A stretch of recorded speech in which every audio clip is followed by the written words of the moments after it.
The breaking story today, and the story everybody's talking about, is what has gone down in Cleveland today. Hue Jackson fired, so it was Lue on Sunday and Hue on Monday. And maybe more surprise. And they have Larry Drew, who's supposed to be the basketball coach. I don't know. They got a rhyming thing going on there. He's in trouble. Yeah. He's in danger already. But maybe the more surprising aspect of it that a lot of people didn't see coming was the Todd Haley thing. We're joined now by our friend Mike Snyder, WTAM up in Cleveland. Mike, I really appreciate you joining us because I know what days like this are like. And carving out 10 minutes for us is a great help. But I want to ask you about the aspect of Todd Haley being let go as well. Did it have anything in your mind to do with the infighting between Hue and Todd Haley and management, Dorsey, whatever, just didn't like that, so they decided to part with both of them? What do you think created the situation where both guys were let go? Well, I think that's part of it, guys. Always good to be with you. I feel some things starting to dribble out. Now you hear a little more, and it sounded like it was just untenable. Hugh and Todd, and maybe the thinking is, look, maybe there were some people that were on one guy's side that are still in the building, and one was on the other. So rather than go on with one, they just said, okay, bye-bye to both of them. And I'm just kind of speculating to some of the things we had heard, that it indeed probably was as bad as we might have thought between Hugh and Todd Haley, and maybe that's the thinking here. Now, we are going to hear from Jimmy Haslam, the owner, and John Dorsey, the GM, in about an hour. I don't know how much more they'll want to share with us publicly regarding that, but certainly that's the way I'm reading it, was that things that evidently got to a point, too, with Haley, that maybe there were others that were still there, that rather than just have one stay and not the other, they decided for the new head coach, Greg Williams, to go in. Maybe he didn't want to have that dynamic there where, well, how come you got it than me? That's how bad things were, guys, so that's why both of them are gone. Any thought in regards to what Baker's input was in that regard? Well, I'll tell you, Stan, what I thought when Baker was asked last week about what Hewitt said, kind of, I'm going to get more involved in the offense, and I thought Baker had kind of a telling reaction where he said, we don't need to reinvent the wheel here. We just need to play better. And I thought, to me, that sounded like that was kind of a shot at Hue Jackson. I really don't know what Baker's feelings were toward Todd.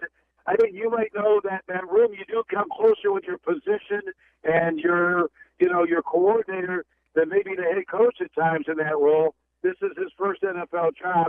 I don't really know. They must have perceived it as not being as close as maybe we would have thought, or otherwise I would have think they might have kept Haley on board.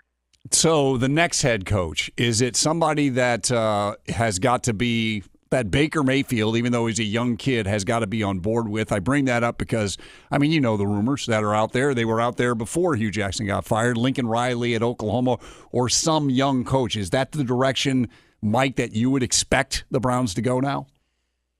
Well, I would like to see them go. I think John Dorsey now, the advantage in doing this now, although we all wondered why they brought you back in the first place, but okay, and you're halfway through, you knew it was inevitable, but rather than prolong it, I give them the credit, let's get it done. And now I think you're out there. This is the job that's out there. Dorsey, if you recall last year when he was hired by the Browns, he came on, kind of watched things for about 4 weeks at the end of the season. I think this gives him a little bit of a leg up.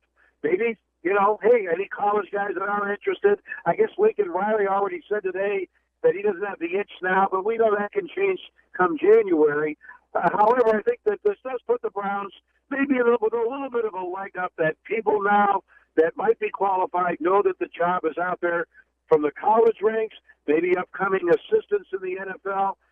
Guys, there are coaches who are out there. Look at McVay with the Rams. Mm-hmm. I think Harbaugh, when he got I'm talking about John Harbaugh, when he got the Ravens job, I don't think you necessarily have to have the name that comes to your lips right away. I already have heard the name Eric Bieniemy, former running back who has been with the Chiefs, that Dorsey would be familiar with as another possible candidate. So I think there are some guys that they need to go through this and hopefully find the right guy. Visiting with Mike Snyder, WTAM in Cleveland. Browns making wholesale changes as they fire Hue Jackson and Todd Haley. Interim head coach now is Greg Williams. And running backs coach Freddie Kitchens takes over the offense. And, Mike, do you have any idea if Baker Mayfield has – Ken Zampese's still there, his quarterback coach, and that's who you work with a lot closely. But Baker just said last week you can't reinvent the wheel. Are there going to be like big changes on this offense? Has Freddie Kitchens ever called an offensive game as a coordinator at any level? I'm not sure. I haven't dug that deep. I know that he was Carson Palmer's quarterback coach in Arizona. He actually worked with Haley, so I don't know what that means now. Hey, no, this is not ideal. But again. The way the Browns have done so many things. Now, I don't know if it was Haslam's directive. I kind of got that feeling they wanted to give Hue another chance. I don't know. I heard, maybe Dorsey just wanted to work on the roster last year, but it was a bad decision. You could see it 1-31. It wasn't working. And we are at this moment where we thought was inevitable. So it's not ideal, Matt, to answer your question.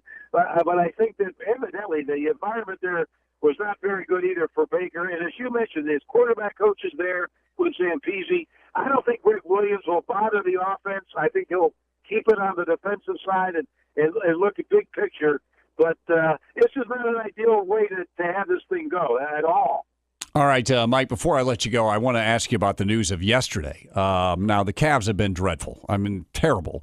However, you have a head coach that won a championship and did a lot of good things, broke a 52-year slump, and they start out 0-6, and he gets fired. It was surprising to me. Was it surprising up there, or could you read the tea leaves that the Cavs were ready to make a move on Tyronn Lue? Well, I'll tell you, these first 6 games have just been absolutely hideous. It really has been a disaster. They've not had a lead in the second half of a game. And there were some kind of cryptic comments from Ty. I was just kind of wondering, what's going on here? I just wondered, did I see that coming Sunday morning? No. Saturday night, I did not see that. But there was a comment he made Saturday night, just kind of in his press conference, that I really was wondering about where are we going here? And then we're doing a football show Sunday morning, basically speculating about Hue getting fired, and then as I heard you say going in, oh no, it's official. Lue is out with the Cavaliers. So their GM, Kobe Alman, said today that it was his decision as the GM. He thought things were just not working. This was not the team that Tyronn Lue would be effective coaching. They feel that Larry Drew, it rhymes with Hue and Lue. Yes. Larry Drew will be the guy, which is interesting, though, as Larry Drew met with the media today after the Cavs had put out a release saying that he would be the interim coach. Well, they're still negotiating that. Larry's not ready to say that he is. He says, I'm the voice now, basically is the way he put it. So that's still kind of something that's in progress in terms of working out how they want to take care of him. He will be the head coach for tomorrow's game. But beyond that, I don't even know that I can give you a definitive answer there. Wow. It's crazy stuff in Cleveland. It's a good thing. I hope you get some overtime pay, Mike, covering these two teams right now. I think we do know Terry Francona is safe. Is that correct? Or I think Terry is safe. The Indians, they've been very stable with their organization. They've really done a job that probably doesn't get appreciated, the way they've been able to do it in the market size and the way they've done it. And, yeah, Terry Francona, he has no worries. I think he's the manager here as long as he wants to be. All right, Mike, thanks very much. I know you're running around doing things. We appreciate you taking a few minutes for us. Great to be with you anytime, guys.